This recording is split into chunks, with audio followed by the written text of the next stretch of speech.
Hi friends, this is Siddharth from DNovo. Welcome to class 12. You've got 2 books in your syllabus this year. I'm going to pick up a chapter that is, the last lesson. The name of the chapter is Last Lesson, which is ironically the first lesson of your book, Flamingo. So let's start with what this chapter is all about. First of all, before I start, this chapter is written by The Last Lesson, which is the first chapter of this book, Flamingo. It is written by Alphonse Daudet. Now, this chapter is based on the theme of linguistic chauvinism. What did I say? Linguistic chauvinism. Linguistic क्या होता है बेटा? Something that is related with language. कोई ऐसी चीज जो language के साथ जुड़ी हुई है. Now, what does this word chauvinism mean? Chauvinism, it spells like C-H-A-U-V-I-N-I-S-M. Chauvinism का मतलब होता है आपका इंक्लिनेशन, बायस या प्रेजुडिस. कई बार जिस लैंग्वेज को हम बोलते हैं, जिस कल्चर को हम बिलोंग करते हैं, उसकी तरफ हमारा बायस होना बहुत ही नॉर्मल सी चीज है. It is a very normal tendency to be bias towards the language that you speak, you study, you write. Okay, तो यहाँ पे एक वॉर हुई है बेटा फ्रांस और प्रशिया के बीच में, इन विच जर्मन्स ने फ्रांस को टेक ओवर कर लिया है, फ्रेंच लोगों को हरा दिया है, which is why the right to speak their own language has been taken away from them. जो उनकी भाषा बोलने का अधिकार है उनसे छीन लिया गया है. I said the right to speak their own language has been taken away from them. एक ऑर्डर पास हुआ है बर्लिन में, ठीक है, एक ऑर्डर पास हुआ है बर्लिन से जो आया है, जिसके अकॉर्डिंग 2 फ्रेंच डिस्ट्रिक्ट्स में, which are Alsace and Lorraine, आप टेक्स्ट बुक में भी देख भी सकते हो, Alsace A-L-S-A-C-E and Lorraine L-O-R-R-A-I-N-E, Lorraine. ये 2 डिस्ट्रिक्ट्स के अंदर एक ऑर्डर आया है बर्लिन से कि अब से यहाँ पे फ्रेंच नहीं पढ़ाई जाएगी, जो जर्मन है वो इंपोज की जाएगी. देखो, लैंग्वेज को इंपोज किया जा रहा है. या यहाँ पे हम 2 चीजें और थीम में यूज कर सकते हैं, which is language loyalty and language imposition. ये भी आप बोर्ड में यूज कर सकते हो, अपने एग्जाम में यूज कर सकते हो. Language loyalty and language imposition. एक तरफ उन लोगों का loyalty towards their own language, plus authorities का लैंग्वेज को इम्पोज करना कि ठीक है, अब से तुम लोग फ्रेंच नहीं बोलोगे, उसकी जगह जर्मन बोलोगे. All of a sudden this order has been imposed and implemented. This order has come from Berlin. Now let us start with what the storyline is all about. There are 2 pivotal characters in the story. Pivotal का मतलब होता है important. कहानी में 2 important characters हैं. ये तो आप जरूर लिखा करो. लिटरेचर में, राइटिंग स्किल्स में आप कहीं भी इसका इस्तेमाल कर सकते हो. Which are M. Hamel. M. Hamel is the master. Do not write he is the teacher. Say he is the master. Okay? And Franz, who is the student. he student के लिए आप alternatively एक word use कर सकते हो, pupil. P-U-P-I-L. ठीक है. अब स्टोरी स्टार्ट होती है, जो कहानी का नरेटर है फ्रांस, वो घर से निकलता है. एम हैमल जो बहुत ही क्रैंकी किस्म का टीचर है, he had announced that he would question the students on participles. उसने बच्चों को एक दिन पहले बताया था कि अगले दिन वो बच्चों से क्वेश्चंस पूछेगा पार्टिसिपल्स के ऊपर. पार्टिसिपल्स एक ग्रामर का टॉपिक होता है. फ्रांस को तो पार्टिसिपल्स का पी तक नहीं आता था. He did not know the first word of participles. So उसका मन करता है why not stay away from school. उसका मन करता है आज मैं स्कूल से थोड़ा दूर रहूं. तो हम उन बच्चों को क्या कहते हैं जो जनरली क्लासेस को, ट्यूशंस को, स्कूल को मिस करते हैं? बंक करना. See, bunking is a very basic word, but there is something called truancy. Truancy एक प्रॉब्लम होती है जहां बच्चा क्लासेस को बंक करता है, मिस करता है, और ऐसे चाइल्ड को, ऐसे स्टूडेंट को हम कहते हैं ट्रॉन्ट. ठीक है. अच्छा, उसका मन करता है आज मैं स्कूल मिस करूं, जैसे कि मैंने बताया ट्रॉन्ट, he should play ट्रॉन्ट. बट पता नहीं उसके मन में क्या आता है कि वो स्कूल चला जाता है. 3 चीजें उसे अट्रैक्ट भी करती हैं. It was a bright sunny day, the birds were chirping at the edge of the woods and the drill by the Prussian soldiers. ये 3 चीजें आप एनसीईआरटी में मार्क कर लेना. बहुत खूबसूरत दिन था and he was so enamored by nature, but पता नहीं उसने क्या इस टेम्पटेशन को कैसे ओवरकम किया and he hurried off to school, और वो स्कूल की तरफ चला गया। अब जनरली क्या होता था कि स्कूल थोड़ा it used to be very calm, it used to be very subdued मतलब शांत सा माहौल होता था, सबड्यूड, SUBDUED। आज क्या था, जितने मतलब जो भीड़ भड़का था, the crowd was rather gathered and they had flocked near the bulletin board। Bulletin board जो नोटिस बोर्ड होता है उसके पास बहुत ज्यादा भीड़ इकट्ठी हो रखी थी। एंड फ्रांस क्वेश्चंस हिमसेल्फ कि अब क्या हो गया भाई, इतनी जितनी बुरी खबर थी, जितनी सैड न्यूज थी from the past had appeared from there, so he questions himself, he wonders like what can be the matter now. But पता नहीं, क्योंकि वो ऑलरेडी बहुत लेट था, he was late for school, and M. Hamel, like I told you, was a very very cranky kind of teacher। He was ये word याद रखना, he was a hard task master। It was not very easy to flatter M. Hamel। He was a hard task master। अब वो school पहुंचता है, इतने में वहां पे जो ब्लैकस्मिथ होता है जिसका नाम था वॉचर, वो उसको रोक लेता है, कह रहा है why you going so fast? Now there is plenty of time। अभी तो बहुत टाइम है। ये कहता है मुझे तो लग रहा है ये मेरा मजाक उड़ा रहा है। तो जब वो स्कूल के अंदर जाता है, there was a great deal of change in the classroom ambience that day। आप एक वर्ड यूज करना, sea change। I repeat, sea change, SEAC, समुद्र वाला sea, और change, इस पूरे फ्रेज का मतलब एक बहुत drastic change. So today there was a sea change in the classroom environment। Usually when school began there was a great hustle bustle। जब स्कूल स्टार्ट होता था तो बहुत चहल पहल होती थी, but today it was also quiet like a Sunday morning। पहले क्या होता था, जब भी स्कूल स्टार्ट होता था, whenever school began there were sounds of opening and closing of desk का खुलना, desk का बंद होना, scratching of pens over the paper, लोगों का पेन, ये जो बच्चों का पेन चलाना, and M Hamel's iron ruler always rapping on the table. M Hamel के हाथ में एक आयरन रूलर होता था जो वो टेबल पे रैप करता था, जो दिखा रहा है how fastidious and strict he was. How fastidious and strict he was. Fastidious हम उस इंसान को कहते हैं someone who is very difficult to please. देखो आपको CUET देना है बेटा, तो आपको अपनी वोकैबुलरी तो शार्प रखनी पड़ेगी। If you want to take up a sincere attempt at CUET, you should simultaneously work towards improvising your vocabulary। Like I use this word here, he was a very fastidious teacher। It was not very easy to please M. Hamel। तो जब वो class में जाने की कोशिश कर रहा था, उसने तो कोशिश ये भी करी कि किसी तरीके से मैं क्लास में अंदर चला जाऊं और मुझे कोई नोट भी ना करे, कोई नोटिस ना करे। तो जब when he was trying to barge in, जब वो अंदर घुसने की कोशिश कर रहा था, he was spotted by M. Hamel। M. Hamel ने उसको देख लिया, but he was very kind, very affectionate। उसने बोला, come little Franz, we were beginning without you। हम तुम्हारे बिना ही स्टार्ट कर रहे थे।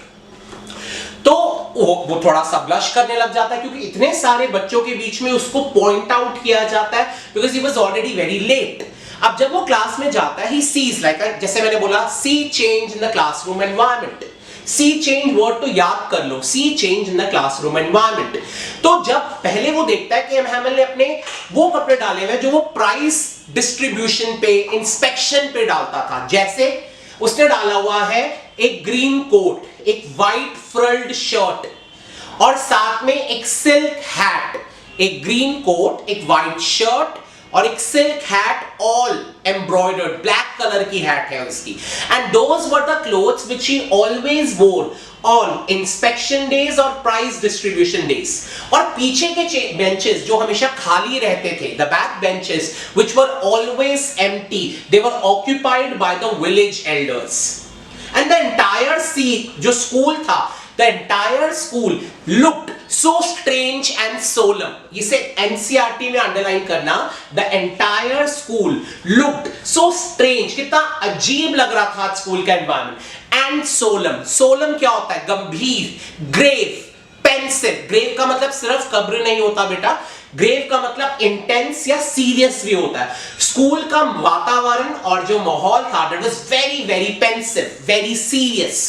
अब इतने में जब लेसन स्टार्ट होता है, एम हैमल ने सबसे पहले बच्चों को खड़े होकर बहुत एक सीरियस ग्रेव टोन में अनाउंस किया कि बेटा बर्लिन से एक ऑर्डर आया है दैट जैसे मैंने आपको स्टार्टिंग में बताया था, an order has come from Berlin that French will no longer be taught in the schools of Alsace and Lorraine and the new German master will come tomorrow. क्योंकि German पढ़ाई जाएगी तो कल से जर्मन का जो नया टीचर होगा he shall be arriving tomorrow. So this is the last French lesson that will be given by M. Hamel.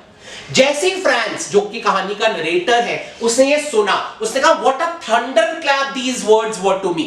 ये क्वेश्चन बोर्ड में भी आया हुआ है, what a thunder clap these words were to me. ऐसा लगा जैसे उसके ऊपर बिजली गिर गई हो. He was dumbstruck. He was, ये वर्ड लिख लो, शेल शॉक्ड. शेल शॉक्ड, वो हैरान हो गया कि ये क्या पहाड़ गिर गया हो सडनली उसके ऊपर. Are you getting my point?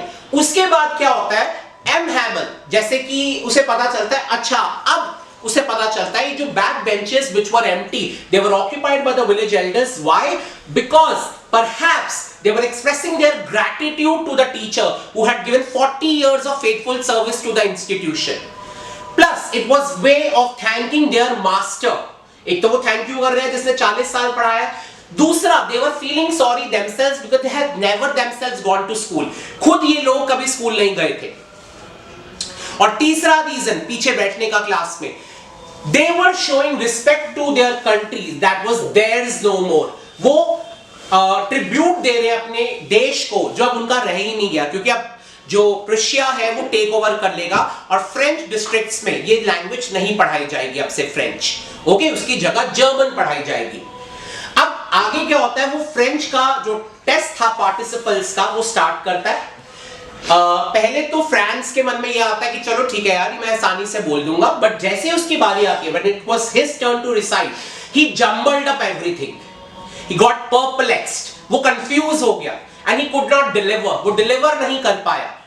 Which is why, पहले तो उसने जो एम हैमल है उसने डांटा नहीं. He did not scold him.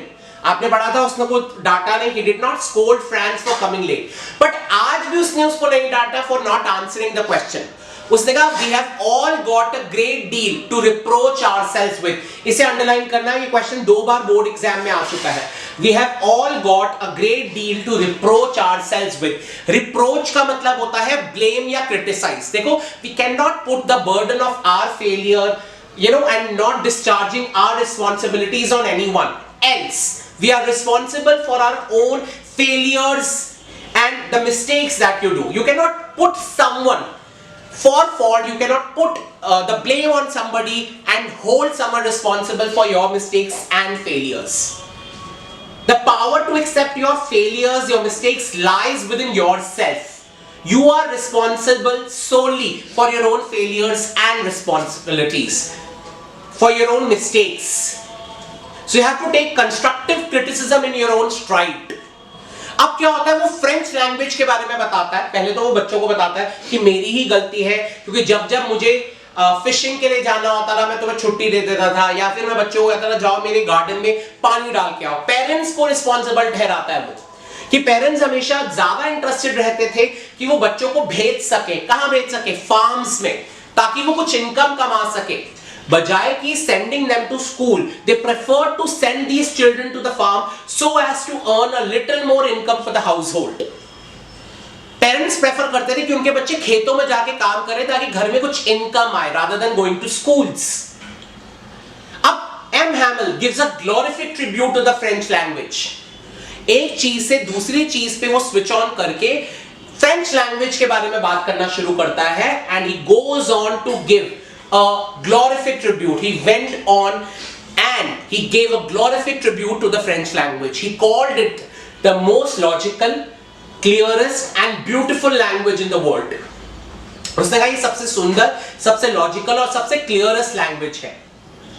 We must keep it guarded. मतलब उन्होंने बोला था we must hold fast to this language and never let it go out of our system. Okay, you must keep it guarded among yourself and never let it go out of your hands. It is your key to the prison. उससे अगर आप book की language देखोगे तो उसमें लिखा होगा French is the most logical, clearest and most beautiful language in the world. We must guard it among ourselves. Okay, and when a people are enslaved, as long as they hold fast to the language, it is as if we had the key to the prison. इस line का मतलब जैसे आपको कोई गुलाम बना ले, कोई like किसी ने आपको अपना स्लेव बना लिया, अगर आपके पास लैंग्वेज की कमांड है, पकड़ है, ग्रिप है, होल्ड है, it means you have the key to the prison. इसका मतलब आपके पास ताले की चाबी है. You can never be enslaved if you hold fast to your language. अगर आप अपनी लैंग्वेज पे ग्रिप बना के रखते हो, you can never be enslaved by anyone. So this is how he gives a glorific tribute to the French language. It's a very important question. Like I said, when a people are enslaved, as long as they hold fast to the language, it is as if they had the key to the prison. अब इसके बाद क्या होता है, बच्चों को वो अपना बेस्ट शॉट देता है. He gives his best shot as a teacher. इतना अच्छा पढ़ाता है कि लास्ट लेसन बच्चों के लिए मेमोरेबल बन जाता है.